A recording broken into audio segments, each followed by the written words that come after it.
All right, thank you, Sarah.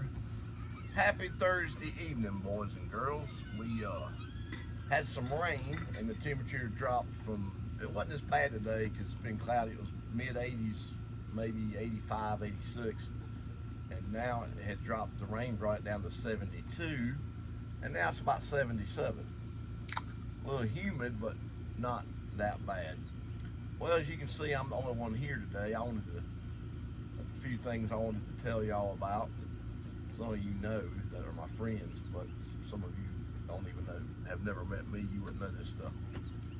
I said initially on my first video that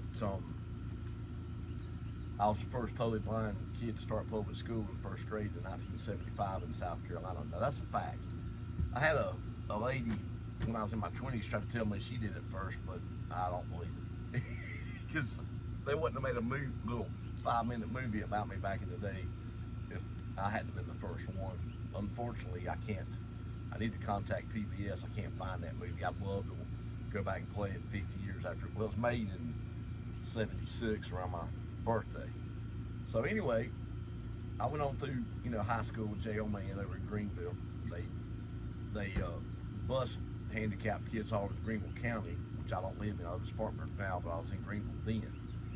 So kids in wheelchairs, kids with hearing issues.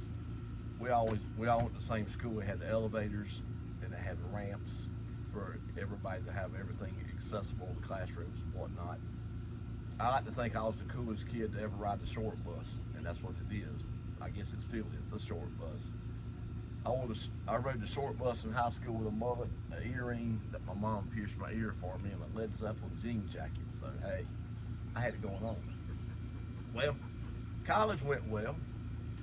I actually went one semester at a school called Gardner Webb, and I got in with a bad crowd because they lived around me, a bunch of 18-year-old idiots like myself. And they had a setup for blind people. I could get my tests in Braille. Well, one semester, and I was having none of that, so I went up here to North Greenville, which at that time was a junior 2-year school. I met some of my best friends there, mainly Mike and Hugo, and you'll meet them in later videos. Maybe Hugo next week. We're going to be, Sarah's taking a week off. We're going to be going places, and maybe I'll get with him down in the lower part of the state, the Charleston area, basically. And Mike lives, well, he's got a farm, he's got a house on Lake Greenwood, but I know we'll get together and make videos because he watches these and tries to advise me on what to do and not to do. And sometimes I even listen. I've got this mic a little lower, so, I couldn't smoke a cigar, but I got to get a sip of beer, boys and girls.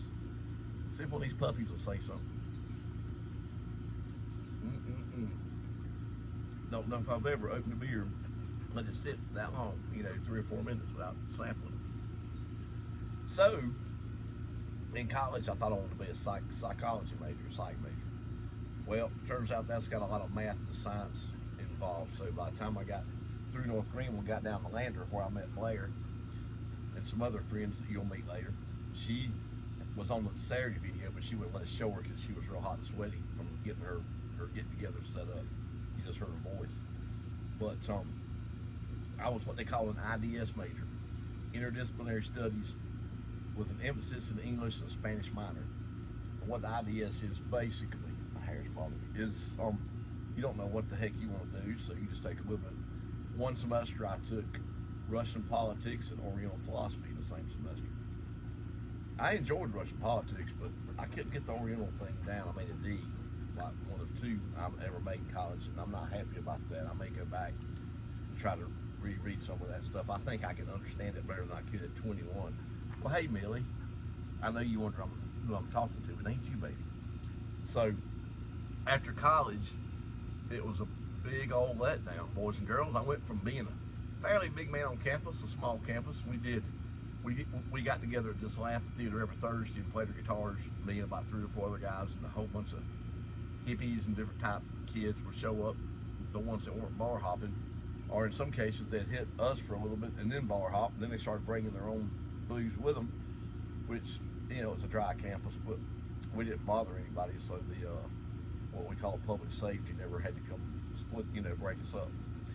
But I went from that to being at home and not knowing what I was going to do.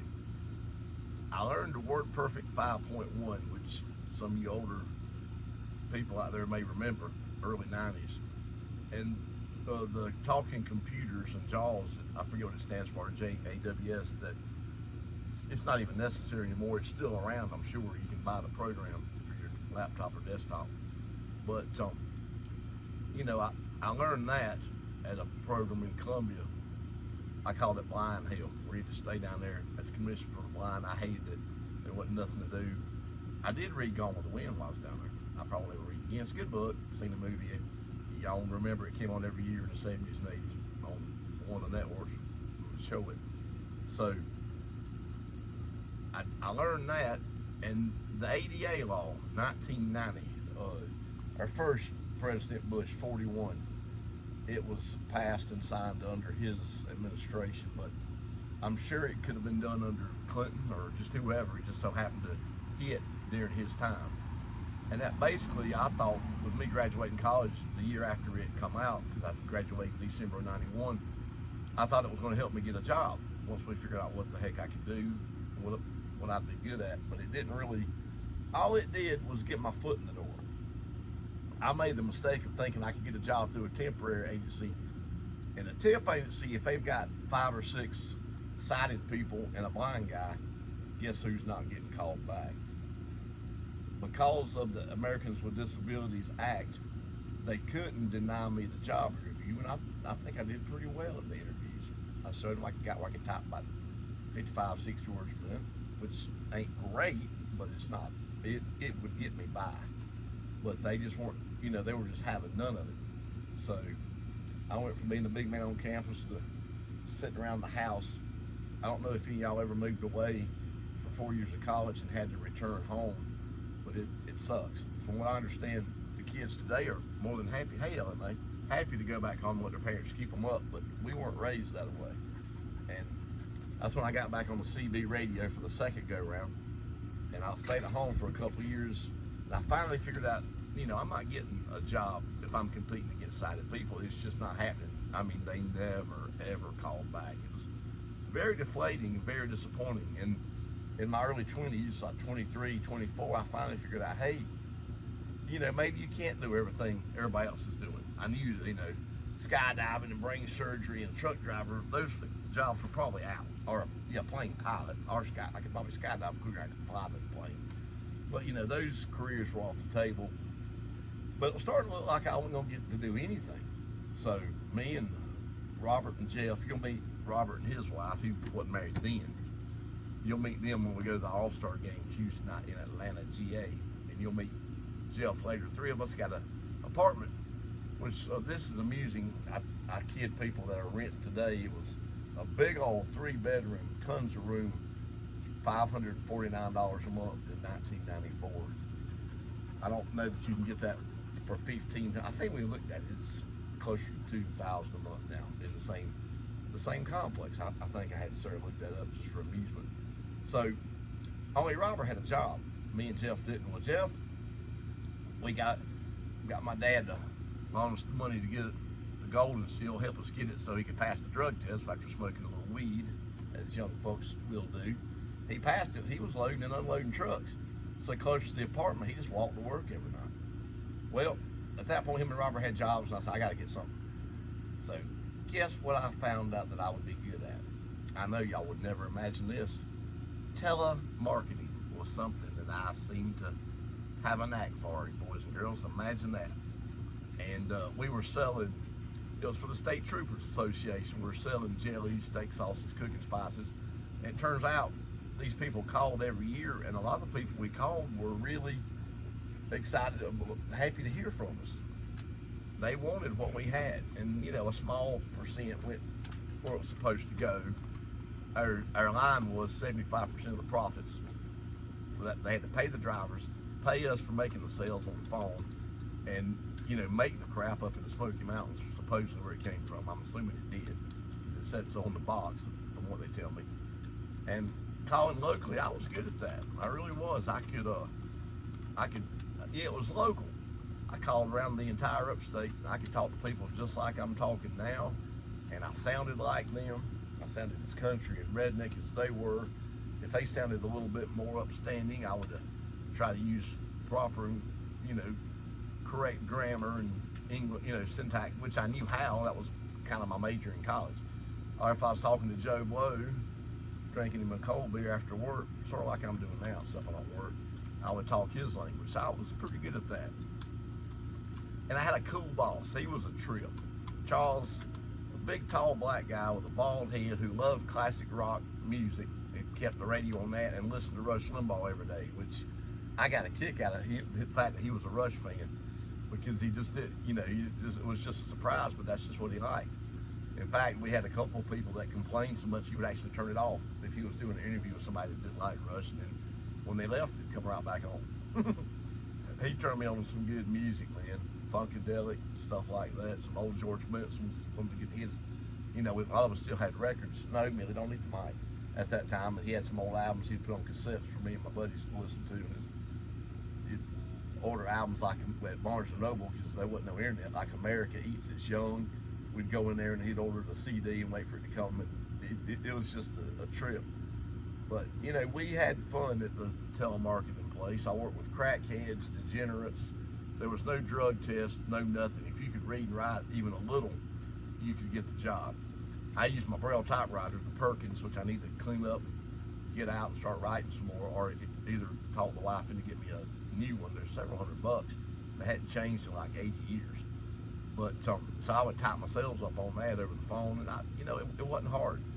And I didn't know what kind of people I worked with until one of them was going to give me a ride home if I paid him, and we had to stop by the local crack house in Greenville. And he left me in the car while he went in and made his purchase, and I was pretty nervous and kind of concerned because I could hear the noise around me.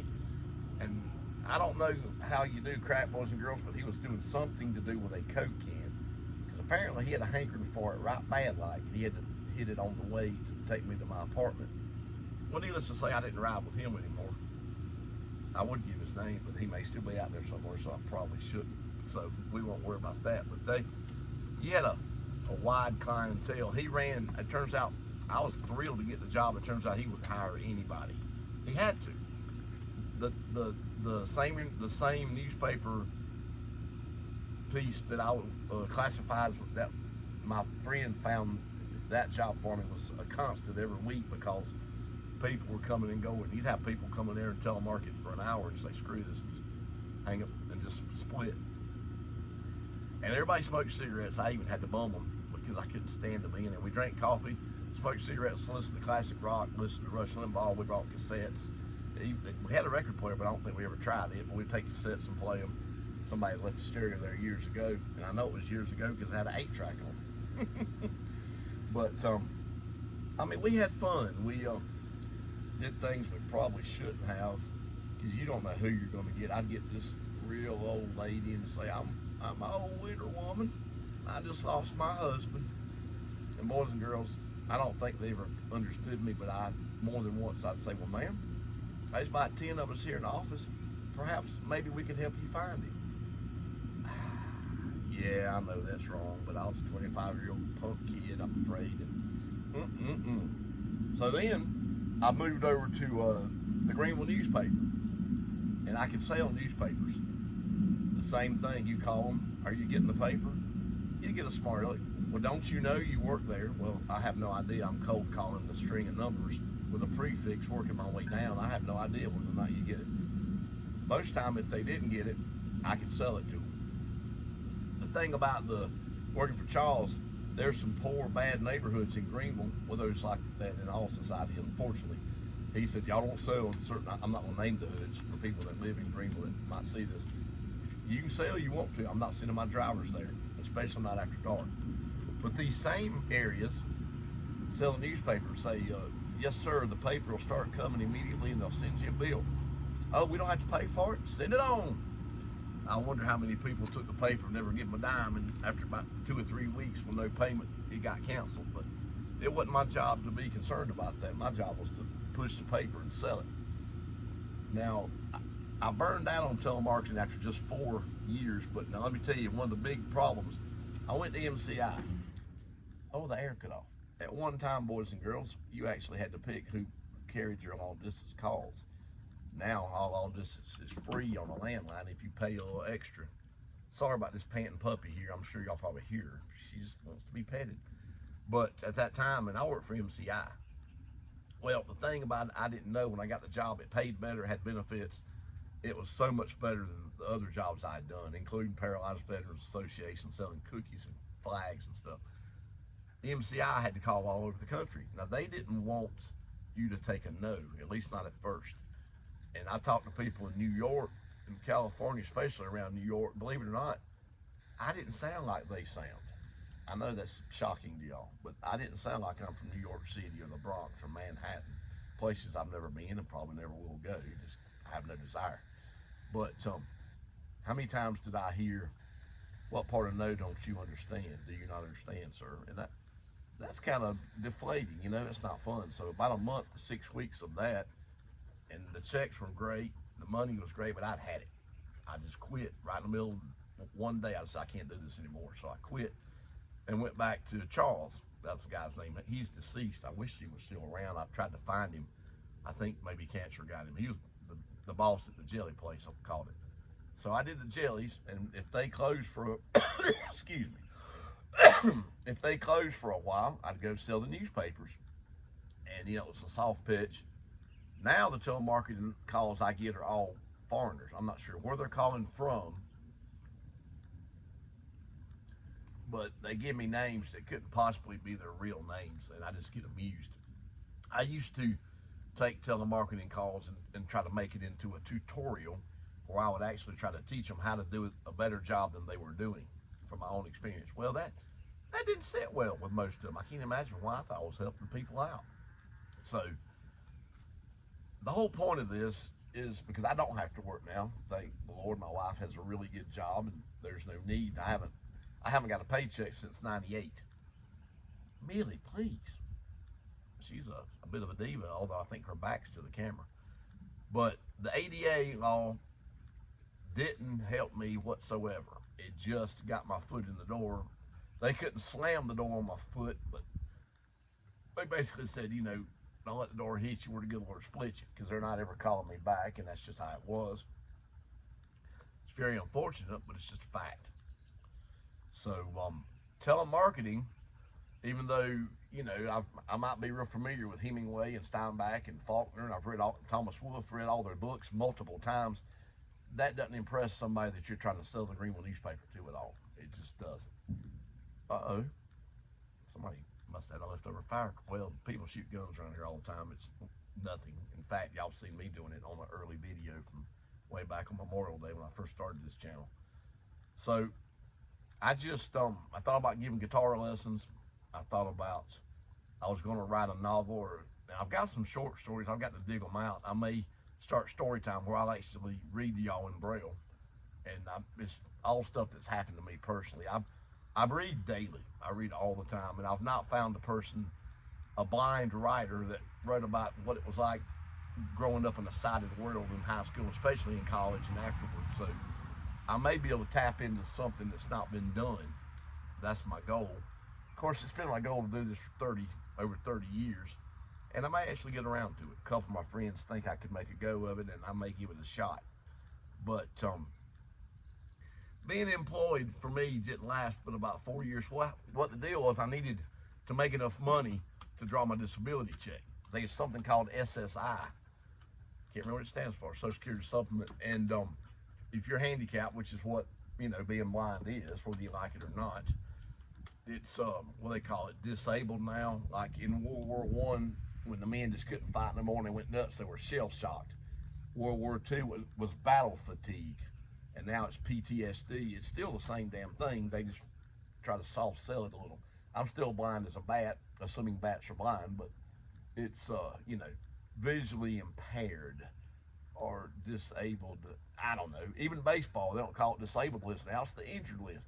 Come on, let's call things what they are. You know, I'm a fat blind guy here drinking beer and about to have a cigar, and that's what I'm doing, and that's what it is.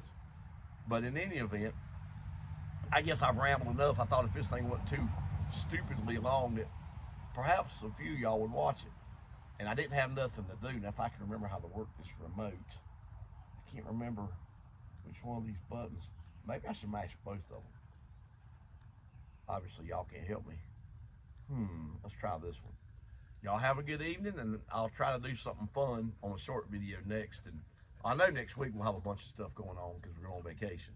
So we'll have fun with it, but just a little bit more about me and how my employment history. And when I say I haven't had a job since the 90s, well, that's 100% true. So there you go. Y'all have a good weekend coming up. It's not a holiday weekend for y'all. It is, well, every day's a holiday for me, I suppose, but with the wife being off all next week and us doing the All-Star game and going to my sister's, which I'll make a lot of videos there with her kids, it's going to be a lot of fun. So y'all have a great weekend coming up, and we'll see you soon. I wonder if that did it. Should I hit the other one just to make sure?